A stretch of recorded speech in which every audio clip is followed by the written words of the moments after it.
नमस्कार दोस्तों, स्वागत है आप सभी का कोहली क्लासेज में। तो हम लोग कवर कर रहे थे बिहार दरोगा का इम्पोर्टेंट पीवाईक्यू 2008 से लेकर 2024 तक जितने भी एग्ज़ाम हुए हैं बिहार दरोगा या फिर उसी लेवल का जो भी एग्ज़ाम, उसमें जो महत्वपूर्ण क्वेश्चंस पूछे गए हैं उसको हम लोग कवर कर रहे हैं।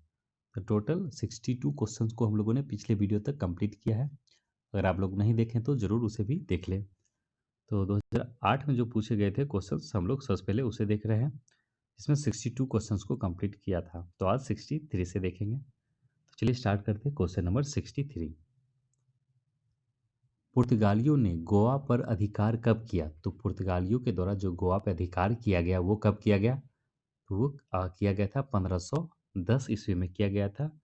किसके द्वारा? ये अल्बुकर्क के द्वारा किया गया था। तो वो पुर्तगाली जो है वो पहला ऐसा यूरोपीय था जो सबसे पहले भारत आता है और सबसे लास्ट में भारत को छोड़ता है, अर्थात 19 दिसंबर 1961 को क्या करता है भारत? गोवा को अपने अंदर लेता है, अर्थात पुर्तगालियों से आज़ाद कराता है। और जो गोवा है, गोवा को जो पूर्ण राज्य का जो दर्जा दिया गया था वो दिया गया कब? 30 मई 1987 को। ठीक है, 30 मई 1987 को गोवा को पूर्ण राज्य का दर्जा प्राप्त होता है। इंपॉर्टेंट डेट है, याद रखिएगा। चलिए आगे बढ़ते हैं। मोबाइल सेल फोन के काम करने के लिए निम्नलिखित में से कौन सा अत्यावश्यक है? तो मोबाइल सेल फोन के काम करने के लिए निम्न में से कौन सा अति आवश्यक है?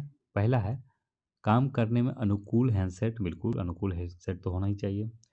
सेवा प्रदाता नेटवर्क भी होना चाहिए, सिम कार्ड भी, और उपयुक्त में से सभी हो जाएगा। इसका देख लेते हैं थोड़ा सा सल्यूशन। सिम है, सभी चीज़ अति आवश्यक है। तो मोटरोला जो है कंपनी 1973 में अपना पहला सेलफोन बनाया था। 1973 में मोटरोला ने अपना पहला सेलफोन बनाया था। कब? 1973 में। किस रक्त वर्ग के व्यक्ति सर्वदाता अर्थात यूनिवर्सल डोनर कहलाते हैं? किस रक्त समूह के जो व्यक्ति हैं सर्वदाता अर्थात यूनिवर्सल डोनर कहलाते हैं? यूनिवर्सल डोनर तो ओ रक्त समूह वाले कहलाते हैं। ये सभी को अपना ब्लड दे सकते हैं। जो यूनिवर्सल रिसेप्टर होते हैं जो सभी का ब्लड ले सकता है वो कौन सा ग्रुप होता है? ब्लड ग्रुप जिसका ए बी होता है वो सभी का ब्लड ले सकता है।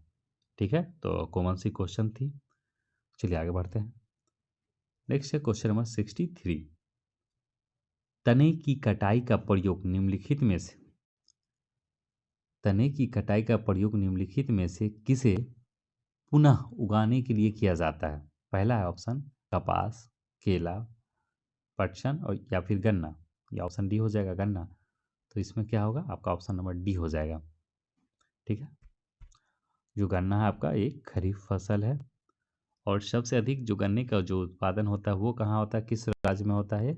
उत्तर प्रदेश में होता है। तो गन्ने की फसल में तने की कटाई का प्रयोग कर उसे पुनः उगाने के लिए किया जाता है। एड्स का पूर्ण रूप अर्थात एड्स का जो पूर्ण रूप है ये क्या हो जाएगा इसमें से? देख लेते हैं एक मिनट। तो इसका हो जाएगा acquired immuno deficiency syndrome. Acquired immuno deficiency syndrome होगा। तो इसके अनुसार आपका हो जाएगा ऑप्शन नंबर सी। थोड़ा सा ज़्यादा सटीक लग रहा है ये, इम्यून डिफिशेंसी सिंड्रोम। हाँ, ऑप्शन सी हो जाएगा।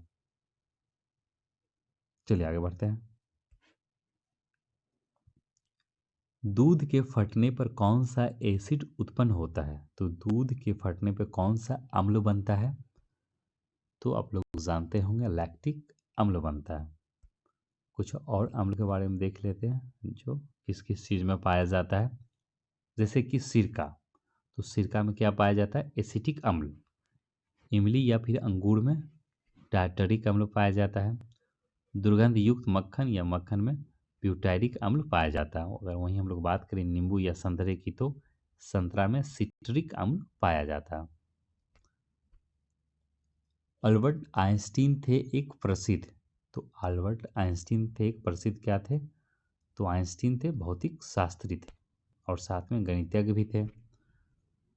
तो देखिए सापेक्षवाद के सिद्धांत के लिए प्रसिद्ध तो रिलेटिविटी थ्योरी जो दिया गया था अल्बर्ट आइंस्टीन के द्वारा ही दिया गया था।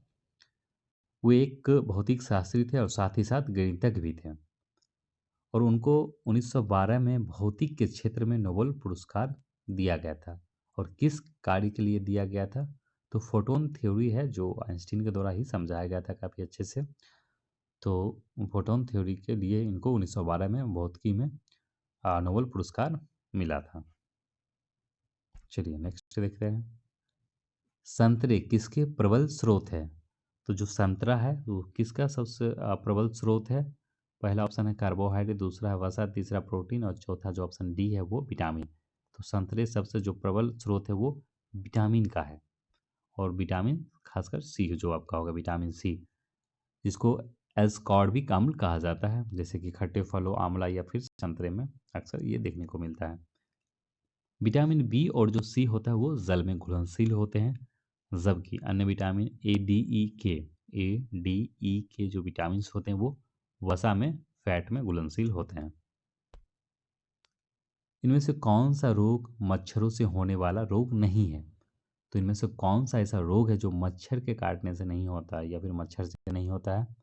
डेंगू, मलेरिया, फलेरिया या फिर घेघा घेंगा। तो आपका जो हो जाएगा आपका घेगा जो है ऑप्शन डी, ये आयोडीन की कमी से होता है। यहाँ पे बेगा लिखा गया जो कि गलत लिखा गया, तो घेंगा होगा। तो आयोडीन की कमी से घेगा होता है, ऑप्शन नंबर डी होना चाहिए इसका आंसर। तो घेगा रोग शरीर में आयोडीन की कमी के कारण होता है। मलेरिया जो रोग है वो मादा इनाफ्लेसिस मच्छर के काटने से होता है, जबकि जो डेंगू बुखार है एंडीज इजिप्ट मच्छर के काटने से होता है। नेक्स्ट देखेंगे क्वेश्चन नंबर 62, 62 नहीं सॉरी 72। पालक के पत्ते किसके प्रबल स्रोत हैं? तो पालक के जो पत्ते हैं वो किसके प्रबल स्रोत हैं? विटामिन ए होगा क्या? नहीं, विटामिन ए अगर मारिएगा तो आपका गलत हो जाएगा, इसका होगा सही आंसर आयरन होगा। तो पालक के पत्ते आयरन का सबसे प्रबल स्रोत है। तो पालक के पत्ते हो गए आपका आयरन का सबसे प्रबल स्रोत है। सबसे अधिक जो आयरन होते हैं वो मेथी में पाया जाता है। तो सबसे अधिक आयरन की मात्रा कहाँ हमें प्राप्त होती है? तो मेथी से प्राप्त होता है। और आयरन का काम है रक्त में हीमोग्लोबिन का निर्माण करना। दंत क्षय का प्रमुख कारण है? तो दांतों का जो क्षय होता है मेन किसके वजह से होता है? इसका आपका हो जाएगा बैक्टीरिया जनित संक्रमण से होता है। ऑप्शन नंबर सी हो जाएगा, बैक्टीरिया जनित संक्रमण से होता है दांतों का क्षय होता है। चलिए आगे बढ़ेंगे। एंटीटॉक्सिन का जो इंजेक्शन है वो किसकी रोकथाम के लिए दिया जाता है? एंटीटॉक्सिन का जो इंजेक्शन है किसकी रोकथाम के लिए दिया जाता है? टिटनस, ट्यूबरकुलोसिस या फिर टाइफाइड या फिलेरिया। तो इसमें से क्या हो जाएगा आपका? टिटनस हो जाएगा। तो एंटीटॉक्सिन का जो इंजेक्शन है वो टिटनस के लिए दिया जाता है। तो क्लस्ट्रीडियम टेटनी, तो क्लस्ट्रीडियम टेटनी नामक जीवाणु जनित रोग तंत्रिका तंत्र को प्रभावित करता है। तो टिटनस का तो तंत्रिका तंत्र को ही प्रभावित कर दिया जाता है, जिसकी रोकथाम के लिए एंटीटॉक्सिन नामक इंजेक्शन का प्रयोग किया जाता है। इस रोग को धनुष टंकार या टिटनस लॉकजॉ भी कहा जाता है। भाप के इंजन का आविष्कार किया? तो भाप के इंजन का जो आविष्कार है वो किसके द्वारा किया गया?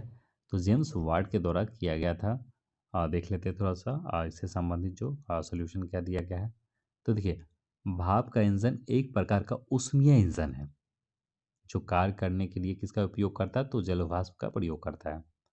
इसका मॉडल जो दिया गया था वो किसके द्वारा? टॉमस न्यूकोमेन के द्वारा दिया गया था। तो टॉमस न्यूकोमेन के द्वारा दिया गया था कब? 1712 में दिया गया था का मॉडल। लेकिन 1776 ईस्वी में जेम्स वाट ने इसका आविष्कार किया, किसका? जलवाष्प इंजन का प्रयोग करके, भाप से इंजन का, जिसे यातायात और व्यावसायिक क्षेत्र में काफ़ी परिवर्तन हो गया। चलिए, तो आज का जो क्वेश्चन था हम लोगों ने कवर किया। नेक्स्ट वीडियो में हम लोग बात करेंगे इससे आगे जो भी महत्वपूर्ण क्वेश्चन अब बचे हैं हम लोग उसी क्वेश्चन को छांट छांट के आप सामने प्रस्तुत करता हूँ या प्रोवाइड करवाता हूँ। ठीक है, तो देखिएगा आप लोग, अगर पिछला वीडियो नहीं देखें तो उसे भी देख लें। तो चलिए हम लोग मिलते हैं आपसे अगले वीडियो में। धन्यवाद।